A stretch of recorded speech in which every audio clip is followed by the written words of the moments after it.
Hello, and welcome to Wednesday Wizdom. That's the name I landed on for these. Feels fairly apt given the guest that I have on. We'll be sharing quite a lot of wisdom. I say we, it'll be my friend George, who is anyone who's probably watching this knows you, but you are a fairly expert trader. I think I say fairly, you are an expert trader. I'm very in touch with some ICT principles that I think would be quite interesting to run through. But I guess just how are you? How's your week been? How's your trading been? Are you bullish, bearish? Tell us your story. You're very complimentary. It's very, very nice of you, Mr. Wiz. Yeah, I'm good, thanks, mate. How are you? I'm good. Yeah, it's been a busy week, but been a good week. Yeah, I survived. I didn't really have anything open on Friday for the liquidation, so I just bought up the ashes, got hit on stink bids, and then I seem to be on a little bit of a hot trading streak this week. So yeah, I can't really complain. Very How about nice. yourself? Yeah, not too bad. I got stopped out on Friday, which is probably not a surprise to anybody, I would imagine. Overall, I'm still bullish though. I don't think there's a need to be bearish. I was saying this yesterday, like on the Bitcoin chart, especially, like we've not had a daily close below 100k since the 7th of May, which is reassuring, I guess. Yeah. But I never fails to amaze me when it price starts nuking and the panic that comes into people. But then yeah, daily close above 100k. I think we're fine. Yeah. It's like this time last year. I remember the chaos that we were currently going through in the markets. So it was. It's like last year. What were we at last year at this time? We were like 40 or 50k, weren't we? Was it about 50k or something? Yeah, believe so. I mean, we're coming into. I mean, it was November last year, wasn't it? Yeah, when it went full nutcase. That was the start of the bull run for me, I think, in my opinion. Yeah. Life peaked in November. That run was so good. And everything that everybody made up until December was gone by January. Honestly, it was just like you opened your portfolio and every day it was a digit bigger. It was pretty nuts. Yeah. But yeah, I'm happy to jump straight in if you are. I think everyone here is dying for a lesson in ICT. I know I am. I know you've obviously dropped some of your little anal pellets, as you call them. I think it'll be really interesting to sort of start off, I guess, from a beginner point of view, talk through some of the concepts, and then we can flash up some charts and see what they look like on a chart, and then we can talk about how you trade them. Yeah, for sure. What do you trade any ICT, or do you know of any ICT stuff, or?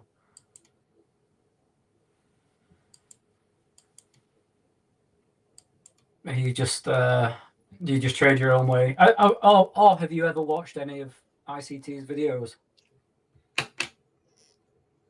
Oh, he's letting me go for it. I'll roll with it, unless he sounds good again. So yeah, ICT, right? Can you hear me, Wiz? I don't think you can hear me. He can't hear me. He's messaged me. Headphones gone. Right. Okay. I'll roll with it. Yeah. So ICT, I'm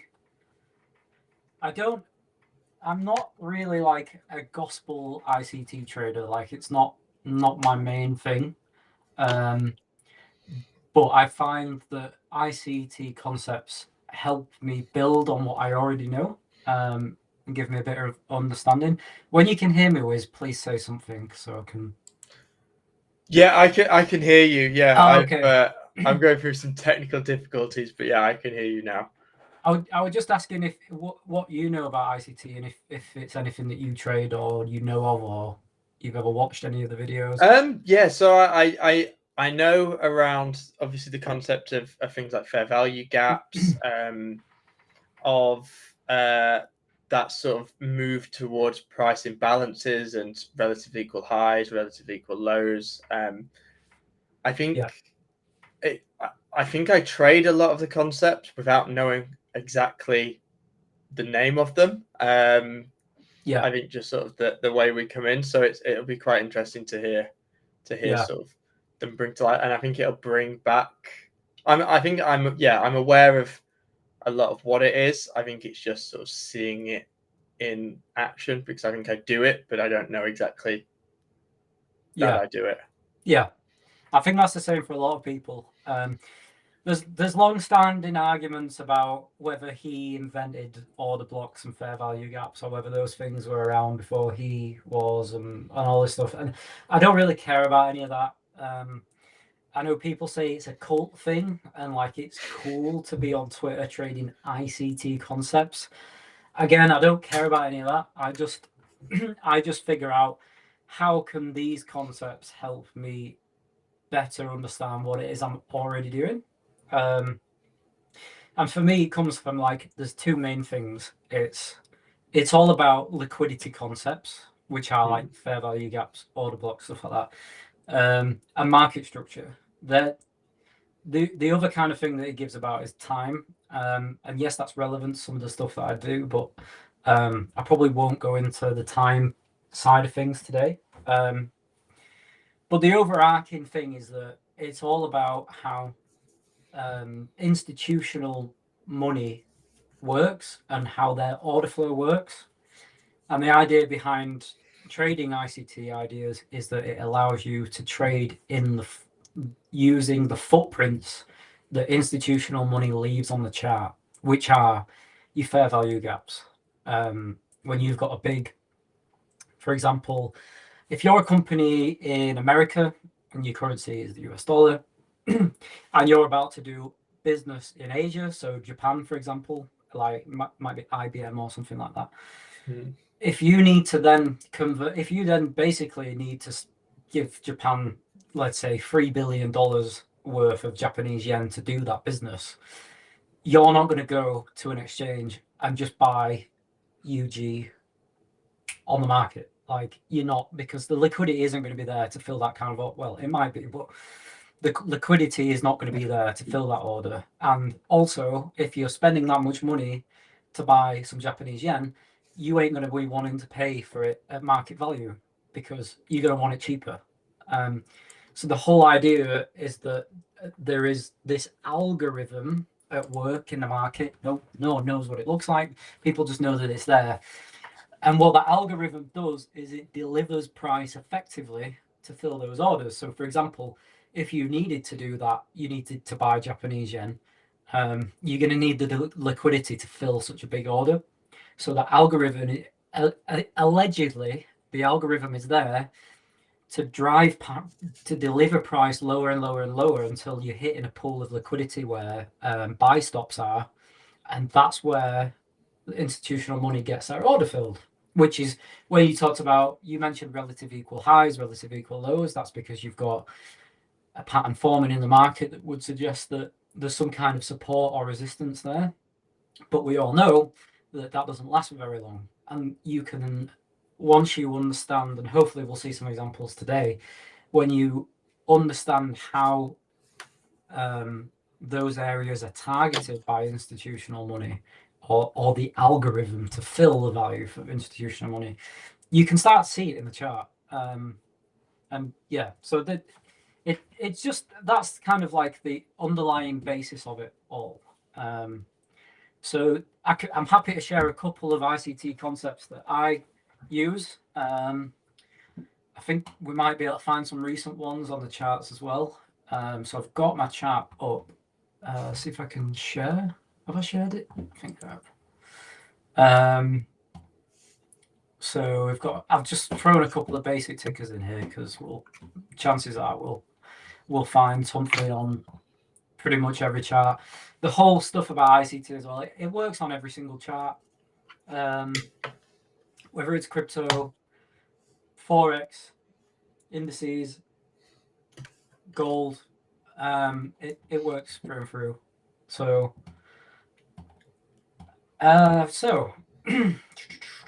so I think here is an example of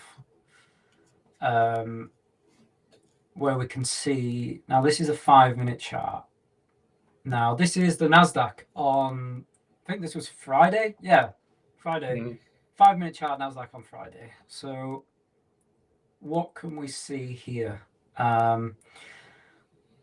If I was looking at this, I mean, I was looking at this, and I had it mapped out, but I didn't trade this on Friday. But when we talk about buy side liquidity and sell side liquidity, you can see here you've got high. So what's resting above here? Sell stops. You've then got another high, which has sell stops above it. Now, why am I looking at these two highs? Well, the reason for that is because these highs are equal. The price doesn't exactly come up to the same, but this looks very smooth to me. This all looks very smooth, nice and rounded highs again, which you've got some more liquidity there, and another nice smooth high there. And if you go back to the left, you'll probably see that it's also relatively equal to this high here from Thursday. So the best way that I can kind of describe this to new people that are looking at these concepts is this is what people would view as resistance. This is your stereotypical resistance. What lies above resistance? Sell stops. So, which in other words is liquidity. Now, the idea behind ICT is the fact that retail concepts don't always work. They work for a certain amount of time, and that is done to lure in retail traders and sell stops and liquidity. So what you have resting above here is that liquidity. Now, when I say that this looks all nice and smooth, and that's what my eye is drawn to, is because I know at some point that these relative equal highs are going to get absolutely smashed. And that's where you're on alert to look for a trade.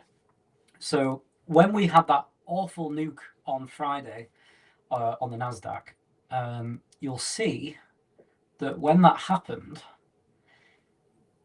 not only does price reach up and dig straight into all this liquidity that we mentioned, but can you see how rough and jagged this price action is? It's messy, it's horrible, but that is literally what attacking liquidity looks like on a chart, because it all of a sudden it just gets all jagged and messy, and that's that liquidity being eaten up before you expect to move in the opposite direction, which is exactly what happened. We came all the way down here. So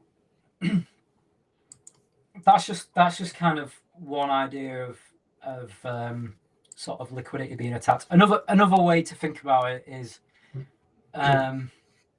sharks are drawn to smooth, still water. It's cheesy, I know, but it helps me remember it. You've got nice still water, nice smooth highs, and then this is where the sharks come in to feast. That liquidity gets grabbed, and that is what gives it the fuel to deliver a lower price. And then if you're looking at where you're thinking you're going to take profit, or where you can reasonably expect price to go, is you're looking for sell side liquidity. And where the sell side liquidity reside, it resides under old lows, old lows, old lows. I think this took out nearly, it did, the entire week of buy stops gone on Friday open. Was it open? No, it was PM sessions. It was towards the end. It was pretty much mid-afternoon, mid to late afternoon, wasn't it? Yeah, it was for us. And the other thing as well, like, I know I said I wasn't going to go into the whole time aspect of ICT on this, but if you actually look at around when these moves happen, you'll find that this exact candle here that attacked buy side, the sell side liquidity, was at 2:30, which is market open, and that's within a kind of the New York hill zone, so to speak, which is one of the things that ICT talks about. But I get into all of that here, but so yeah, that's kind of like one thing that I like to look at. Other things that I find useful that come from ICT is order blocks and breaker blocks. Yeah. So when I think about like order blocks, let's see if we can find one. So this is the 5-minute chart. I mean, we'll see if there's any on the higher time frames. There will be somewhere. I say that I'm probably looking at the wrong chart because gold has done nothing but go up. Yeah, I was going to say there is a lot of chosen untested liquidity to the downside. You've chosen that. There's probably some on Bitcoin, isn't there? Yeah, most definitely. Yeah, because you've got one at Bitcoin, haven't you, at sort of 112-ish? Yeah, I mean, to be fair, that's pretty much where we retested the other day. So, right. So, what is an order block? Well, it's another liquidity concept, and how it comes about usually is when I get my path. You have price in, let's say, an accumulation, because these are the ones that I like to target, because these tend to be the higher probability order blocks. A price is accumulating, and as we all know, you eventually get a displacement or impulse out of the accumulation range. What tends to happen is somewhere down here, where that big move starts, the impulse, we call it, we trade backtest, but again, this is why I say a lot of these things are the same, because a backtest most of the time different names. is that you're trading backtest on a smaller time frame, when on a higher time frame it's probably an order block. So these are all orders here that cause that big move out. So this is the kind of place where order blocks reside. So an example of what they look like here might look a bit cleaner on the 1 hour, just because it's. So if we go back to end of September on Bitcoin, price came down. This very messy price action is what we know as accumulation, because we're not making any new highs, we're not really making any new lows. But here, something interesting starts to happen here, because this row of green candles takes us, not only does it take us out of this range here, but it also breaks that high there. So we have a break of structure. So if you go back to the start of that move, what I look for is those last red candles before that move. And then what I'll do is I'll take them across. Now, we're going to ignore Friday's awful price action for this example, because nothing got played. Nothing got respected. No. Stuff down here did get respected, but we won't go into that. But what happened was, you get this these are the types of reactions that you get from good order blocks. You get the wick in and the wick out straight away, and then here we don't even come back into that order block, because we've tapped into it here. And I mean, you could still be in this trade today, but it gives you that kind of reaction, and that's what I use ICT concepts for. Is I just want a high probability sharp reaction. Like that's what I use the concepts for. Otherwise, we could pretty much ignore the order block, and we could say, yeah, all right, fair enough, this is a back test, and it is, and you would have got filled on Friday, but you'd have got stopped out straight away. But and for me, you could say that every single red candle before you have a green impulse, like here, you could say that these are order blocks. You could, but I'm not that interested in those kind of order blocks. No. These ones here, I'm not kind of interested in. Why am I not interested in these? I'm not interested in these ones because they haven't really led to a break of structure. Yes, we've gone on to make a new high, but I want to see this kind of thing here where they cause price to completely break an old high. And those are the ones that, for me, create the better reactions. They're in gold. I like them on the higher time frame gold charts. Like, I think they're really, really effective. If you can find one in recently, Yeah, it's a bit difficult, isn't it, in gold? because it just keeps going up and up and up. But certainly on the lower time frame ones, like on the lower time frame, you will find, like here, for example, just on the 5 minute, we've had this really nice impulse up here, and we've not only have we had the impulse, but we've broken structure from this high. So I'm interested in that, and we can see these last red candles. And I'm personally, I'm only interested in the candle bodies. Some people use the wicks. I don't care for the wicks. If I'm looking at order blocks on a high time frame, mainly, then I'm looking at just the bodies, and I'll map them out, and you'll see, again, you just get that reaction where it just feels. And again, it's all liquidity, because you also have a fair value gap here as well, so that's something that might add to your confluence. So yeah, that's pretty much the essence of an order block. And you can see as well that order block was respected an hour ago. And that's just on 5 minute. So in fact, that was a very nice trade. That would have been I was going to say that would be a great order. So yeah, I mean, and it's that fair value gap's still not even closed yet. So some people might leave that on there. Right. Yeah. Which probably leads me on to another concept, which is a breaker block. Yes. Breaker blocks are something that I also like. There's not too many on gold, unless you look on like the lower time frame. Now, I think we actually had, here it is. I'll stick to the low time frame just because we have a recent example on gold from this week. So if you have, where is the right tool for this? There we go. Like, we have a trending market. Price is making lower lows and lower highs.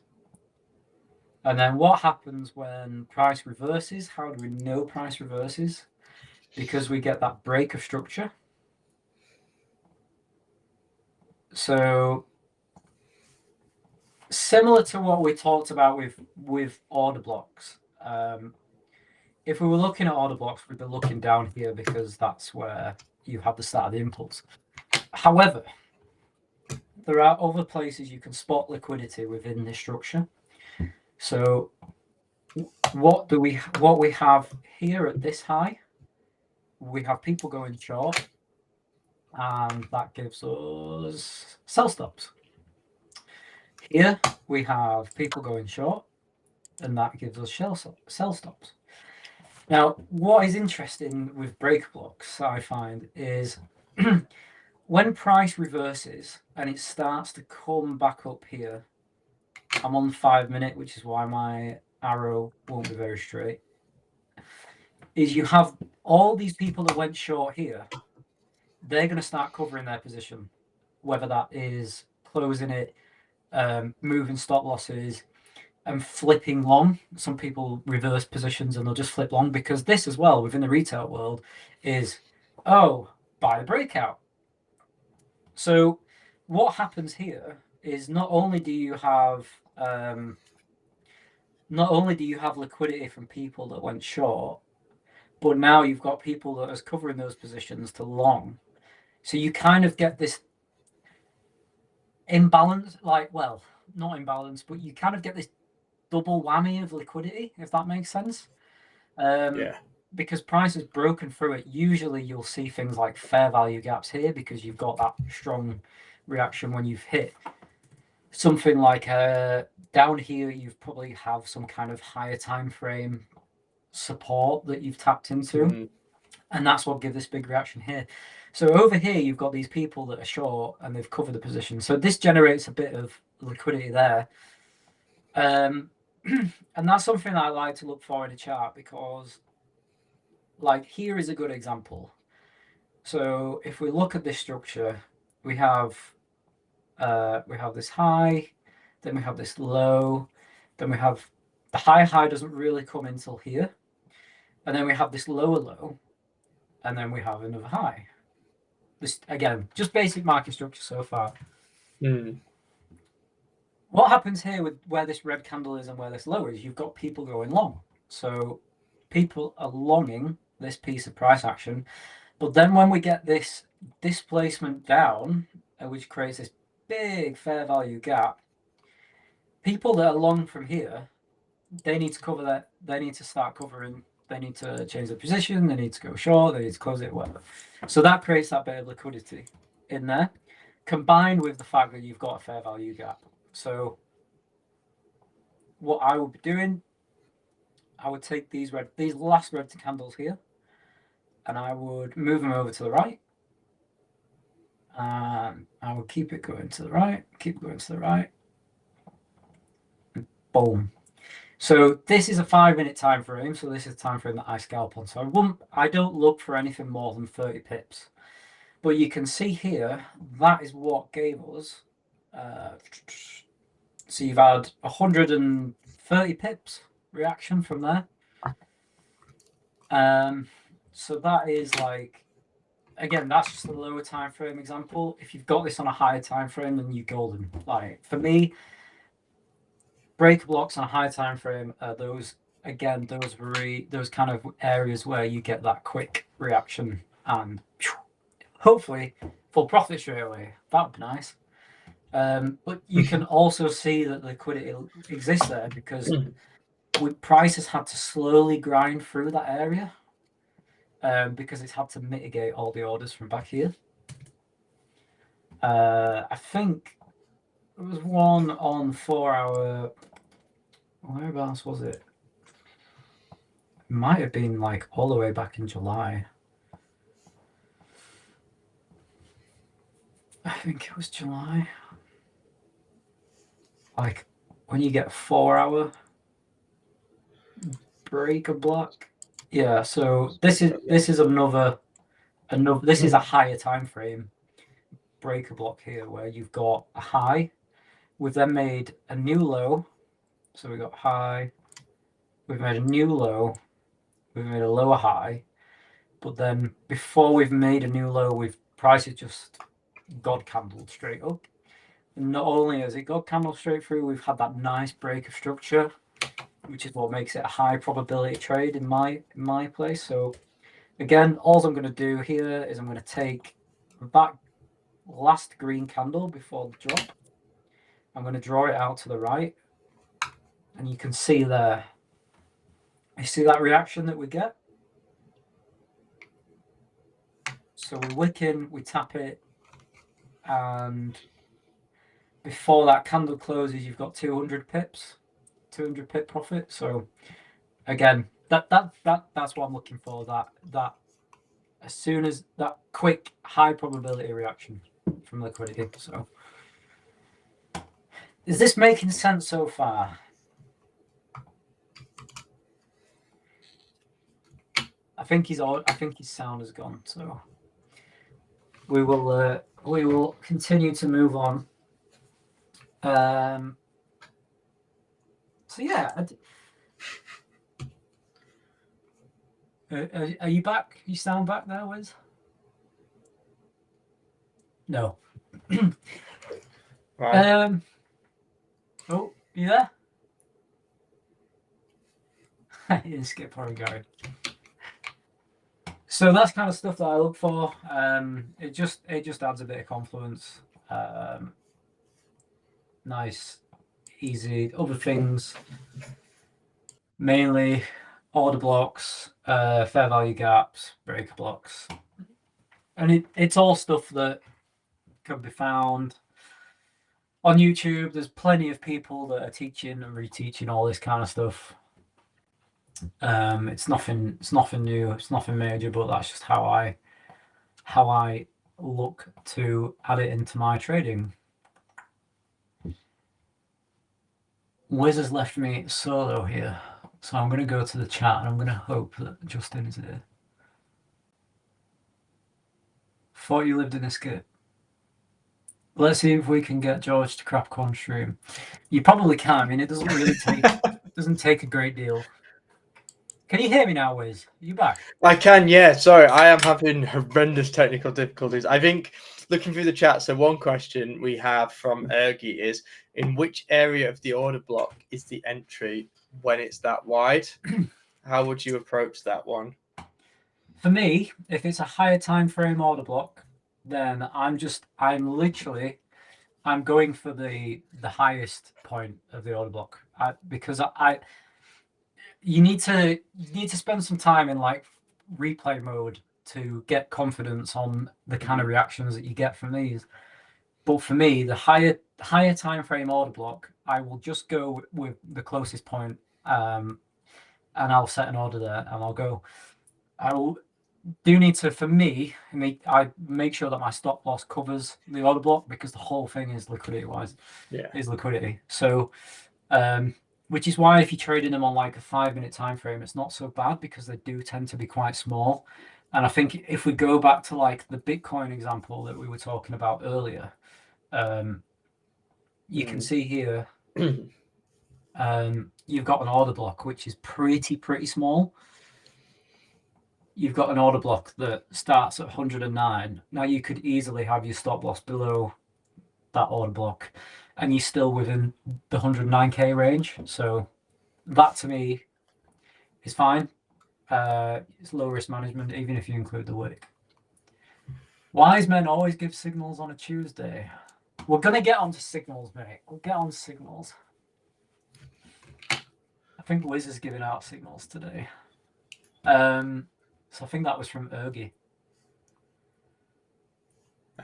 What else have we got? Can you explain as well? There is a demand for signals in the chat, George. What time frame is it? Because it won't get sharp enough for me. Sorry, Hugo. I think that is because my screen is so fucking large. That's not really. Can we analyze one from scratch and what you expect to happen? That would constitute a signal if we go signal hunting.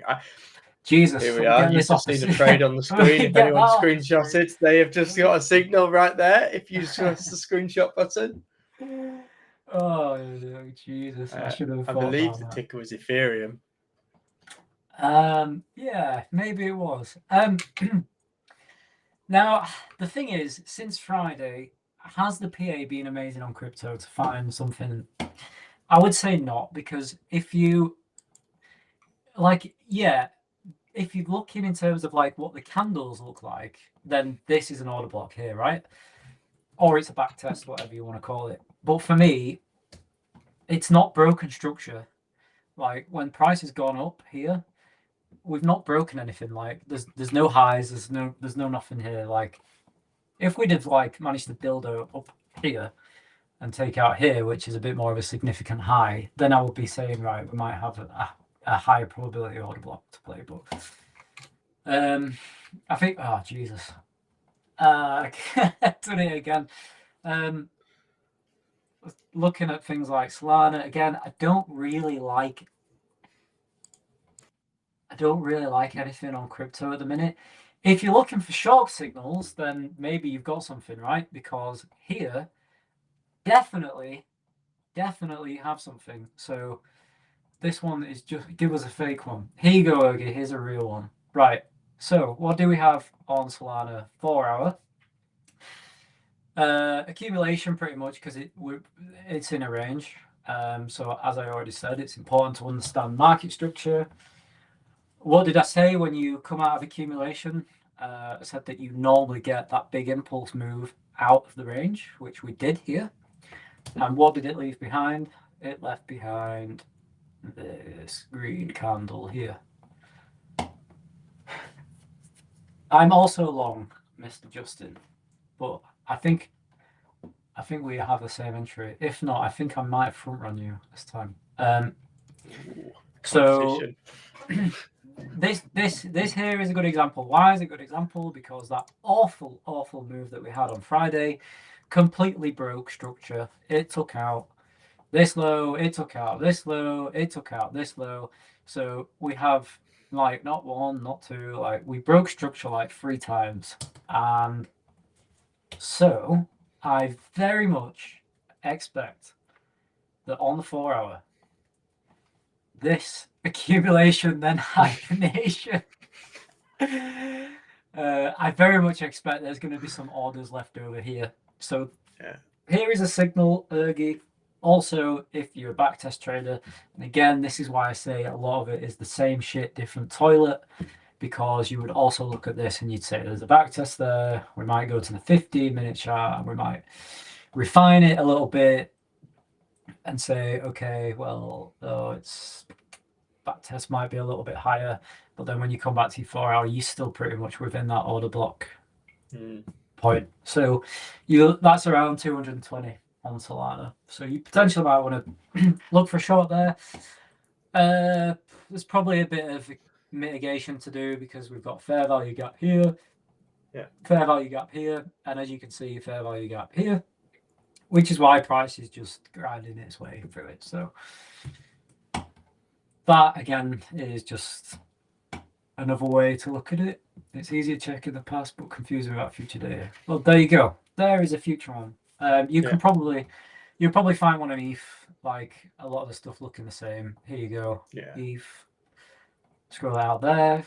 Why do I like that one? Because it gave a move that broke structure to the downside. Broke this. So, and again, it's a back test, isn't it? You look up there, back test, boom. Yeah. There's a lot. If you look on some high volatility cryptos, there's a lot. I mean, I'm looking at Hyperliquid, for example, has loads of them. It's I think it's there's some interesting opportunities. If anyone took the screenshot then for the signal, you at least owe me a like on the stream. Give it a like. Give it a like, and if it doesn't pay off, then don't come after me. Come after George or at Web3 Jalapeno. I think so. The next concept I think on my head, and I know we spoke about it a little bit in the CSE thing yesterday, is that concept of turtle soup. Yeah, turtle soup. So it's already kind of, if I go back to the NAS chart from earlier, the whole point of, again, I can't really tell you about a higher time frame point of interest on this chart because it's in all-time highs. So, right, I'll tell you what. You probably, I think, let me see if I have one. Let me consult the trading diary because I know we have been having them, especially on gold. But basically, to draw a turtle soup out, it comes back to understanding market structure. So even though we're seeing a new uptrend, that doesn't matter. You can still short it. Yeah, so you can still get that reaction there. There's all kinds of things that you can do. If you feel like you're trading against a trend or whatever, then you might be someone who waits for confirmation. So if you've got a higher time frame point of interest, like a 4 hour or a daily or a weekly order block, once price hits there, rather than just going straight in, then you might want to go down to like a 15-minute time frame and wait for the change of character, which from speaking to you, Ergi, yesterday, you obviously know what change of character is. We're looking for that bearish market structure shift. That's one way if you want to play it safe. For me, my risk is always managed. So if I know I'm only going to lose 1%, I just don't I'll just put the order in and just go for it. Turtle soup, how does it differ from the power of three? Turtle soup is the power of three, mate. So, we talk about market structure, and again, this is like, it's not necessarily just an ICT thing, because market structure, as we all know, is market structure. It always will be. It doesn't change. And I don't think Mr. ICT can take credit for inventing market structure, because he definitely didn't. He'd love to, though. He probably would. Yeah, he would. So when I find my path, so there is, you've obviously got normal market structure, you've got accumulation, and then you've got some kind of, well, we'll use the power of three. For example, in accumulation, as we mentioned earlier, you have relative equal highs here, also known as resistance. You have relative equal lows here, also known as support. So what do you have on either side? You have liquidity resting up here from the sell stops, and down here you have liquidity resting for the buy stops. What a turtle soup is, or a power three, or whatever you want to call it. Give it a new name. Come on, make up a new name. Well, I want to call it, rather than turtle soup, I call it turtle soup. So everything's got to be poo related. It's basically, I mean, retail would probably think of this and see it as a fake out, or a bull trap or a bear trap. So as we mentioned, if the market wants to go higher or it wants to move lower, it needs to take something first. It needs fuel. So it needs something from the liquidity that's built up down here. You've got liquidity up here, liquidity down here.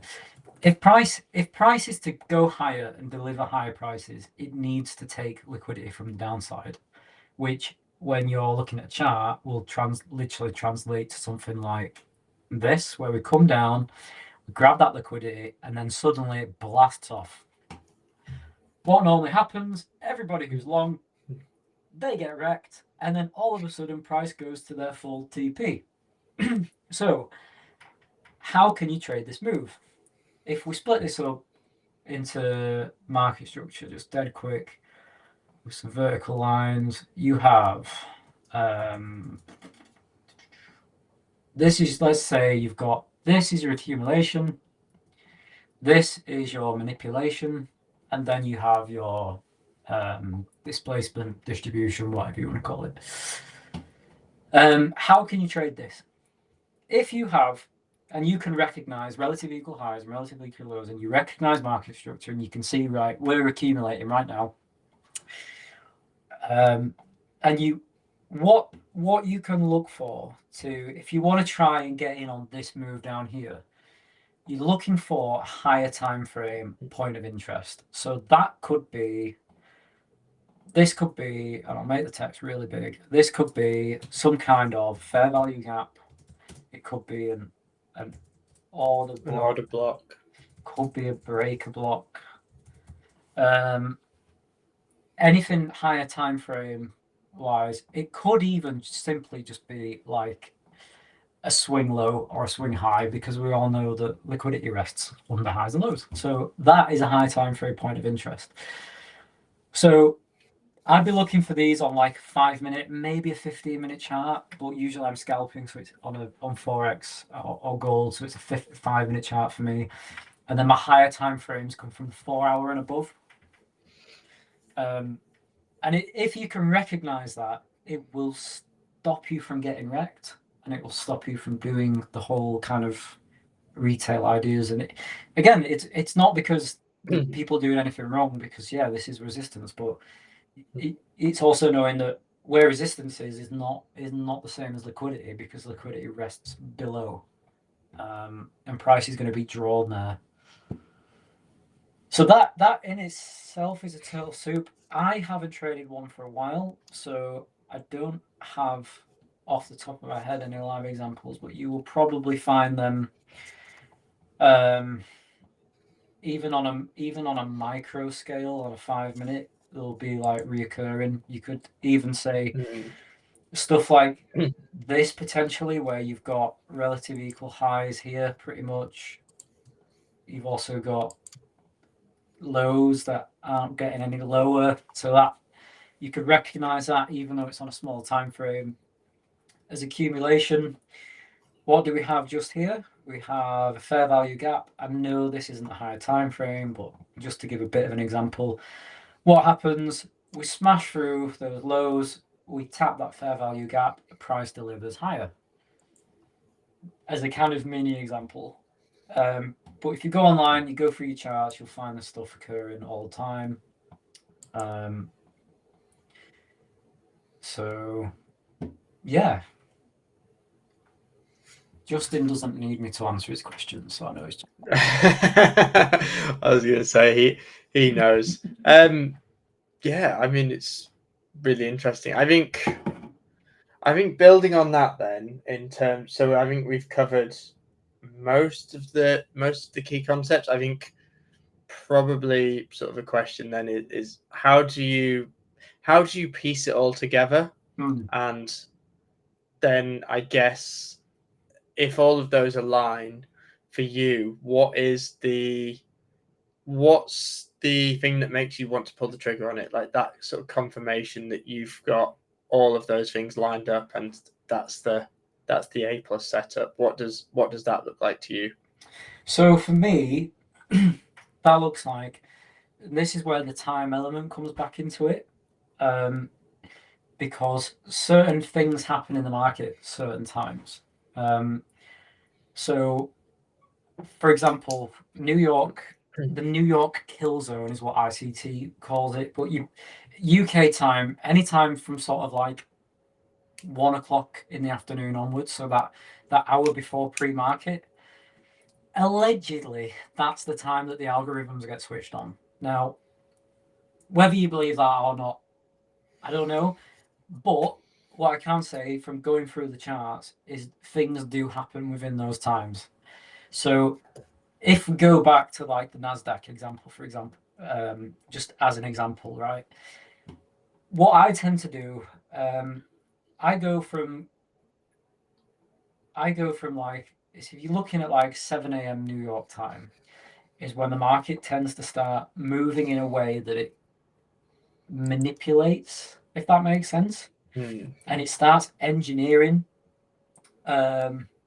liquidity, which again is like that 1 p.m. time at New York. Sorry, no, it's not. It's 1 p.m. It's 12 p.m. UK time, which is 7 a.m. US time. And if you look at, like, for example, like here, if I'll go back into the 5-minute chart, you'll see that certain highs get put in at certain times. So this high here, again, tinfoil hat or not, this high here was made at 7 o'clock in the morning UK time, which is like, this is like then Asia session high. So it's a time-based liquidity, and it also happens to be relatively equal high from half free, which is also made during Asia. So as we then come and open up and we come into London, again, this low is significant because it's London low. You've then got London high was here. And then what happens here is this move happens at 2:30 in the afternoon, which is New York Open for us. So I think time is definitely a thing, but there's a lot more to it, and I don't really want to go down that rabbit hole because it is a rabbit hole. We'll save that for the next one. But of other really simple things that like a lot of people don't think of, like if we just take, what is this? This is GJ, right? If we just find a time when GJ was like trending or whatever, just for ease or simplicity, right? You have, this is the daily chart, and this is a really simple concept that not many people understand. Oh, not understand, but not a lot of people think about, right? If you just want to make a couple of trades a week and you make whatever percentage and that's your week done, you only need 1 or 2 trades potentially a week, and as long as you get daily, we all know daily candle is like you make me so smart. I'm about to blow your mind now, Justin. Something really simple. If you think about a daily candle, right? You have okay, let's draw a little daily candle out, right? You have this is a red candle, right? So it's a daily candle. What you have the open, high, low, close. Sounds stupid. Sounds so simple, doesn't it, right? All you need to do is capture the lion's share of the move for the day, right? In one day, maybe once a week, twice a week, and you've potentially made your money then. So what's really important is like, and a really simple idea is just be on the right side of the market, and no one can predict where price is exactly going to open and where the daily candle is going to close on the Nasdaq. No one can do it. If people could do it, they'd be incredibly rich. But if you can if you can figure out whether that daily candle is going to close higher or lower than the previous day's candle, then you've done like 50% of the work. And if you think about basic market structure, is when you're in an uptrend, candles are made. Let's say these are candle closes or wicks or whatever. You have a swing low. You made up of 3 candles, right? When I can draw them straight. Swing. Oh, Jesus. There we are. There we go. Straight enough. Swing high, right? Because you've got 3 candles. It's 3 candles. Where have they gone? Right, there we go. So you have, and this will all make sense in just a minute, right?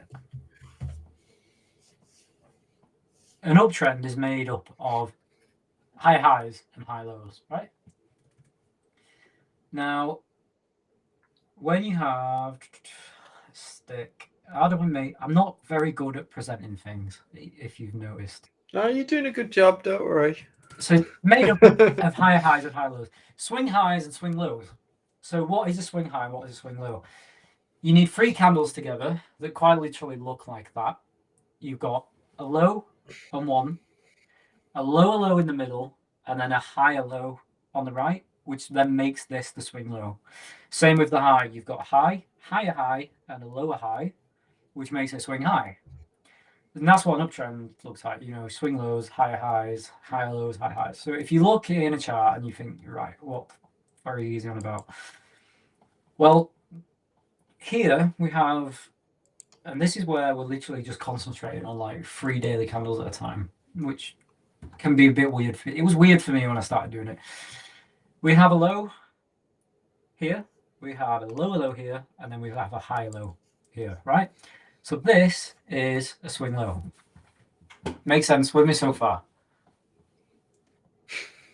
We're then looking for a swing high, which you're then going to have, this PA is a bit messy, but eventually you have a high. Probably there, isn't it? Higher high, yeah, and a lower high. So you could say that this is a swing high. How do we know we're bullish? Because these candles are close. We're breaking daily swing highs. Again, sounds really obvious, sounds really simple, sounds really stupid. We're making new highs. So if I want to trade with a trend, right, and this requires patience, but a lot of people don't have patience. But if you look at the chart, please explain in Jamaican, right? Let's say you want to trade this GU, right? GJ. If this is what daily candle structure looks like, what do you need? All you need to wait for is a swing low form. Once you've had those 3 swing lows form, then you can look and say, we've got a little swing low here, right? We've got low. Again, I'm going to really zoom in. We've got low, you got a lower low, and you got a high low. So this here is a swing low. 3 candles, that's a swing low. That means on day 4, this candle, I'm going to be a buyer, right? And what would have happened? You'd have been on the right side of the market. You've got easy targets because your targets will always be the previous daily high. That's going to be your draw on liquidity because that's where, as we said earlier, liquidity rests above all highs and all lows. So if you can say, and I'm going to go back to the benefit of hindsight and go to replay mode and say, right, 3 candles here, we've got a swing low. I'm going to be a buyer here, and I'm going to target previous day's high. Boom, you've done it. Right, you've done it. And then what you then do, you're in a bullish market on day 5. I'm going to be a buyer, and I'm going to target previous day high. You've done it. That's where price you've identified that you think that this next daily candle is going to be higher. I'm going to target previous daily high because I know where liquidity sits there. So that is 70% of the work done. All you need to do then is during the day, you need to find a place where you're going to get long. And that could be whether that's an order block. And there's a method that I use to do it. I'll look at session high, session lows, previous day high, previous day lows. Yes, I do use fibs. Some people think are a meme. Yes, they are a meme. I heard you use trend lines as well. Don't swear at me.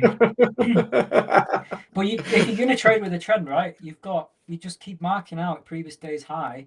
You're going to do this until you get what? Swing high. And then you've got the free candle pattern.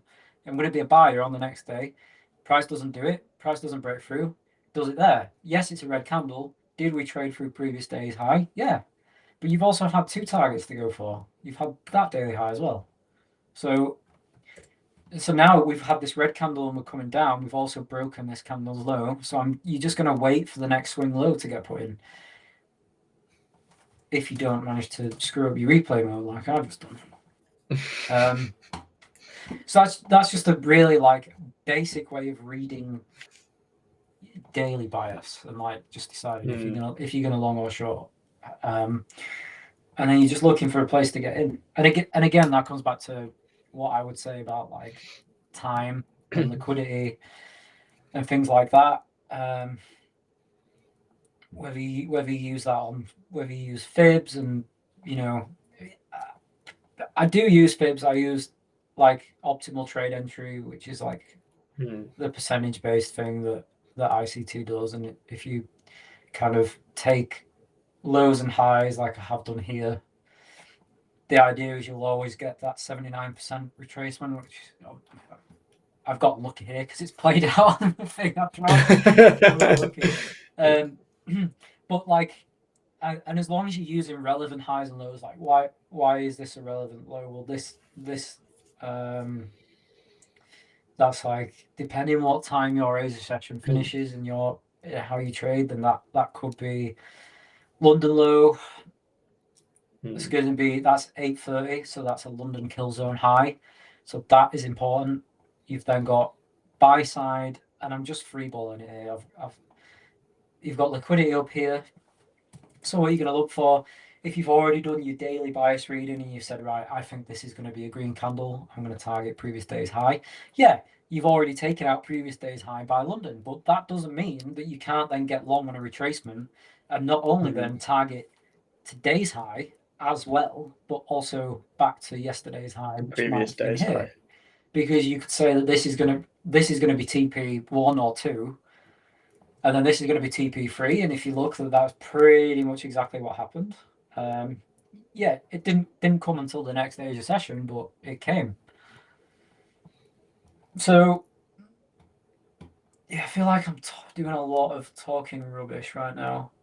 No, I think it's interesting. I think we're getting to the end. I think for those who are signal hunting in CS in certain discords, what is an anal pellet? Oh, I can't. I can't give the anal pellet. All I'll say is it does come from an ICT. It stems from an ICT concept, but I have myself and other people have worked quite hard on developing something extra to it that I can't quite give away. That is paywall. That is behind a not even a paywall. That is need to know basis. But yeah, it's quite interesting. I think I think then if we wrap up. Yeah, sure. Thank you very much, George. No, it's a bit. It's everything. Everything I've talked about, you could spend. Yeah. Like I'm telling you now, ICT's videos are like 3.5, 4 hours long, and just talking about like one concept. So order blocks make up like hours worth. If you want to talk about them for hours, there's so many different. Everything that we've talked about can then be.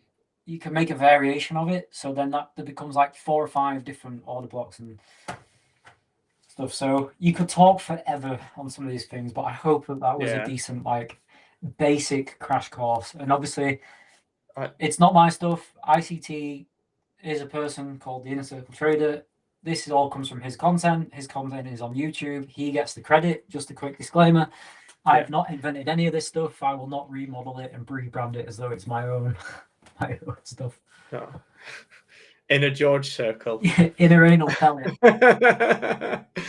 No, it's really good. I definitely I want to have you on again to dive a little bit deeper into this. Yeah. I think, if anyone's looking, so we had 2 streams yesterday, actually. We had the 3 Wise Men. I recommend checking that out. We're pretty much bang on every week about it. We were bang on yesterday about the Bitcoin bottom.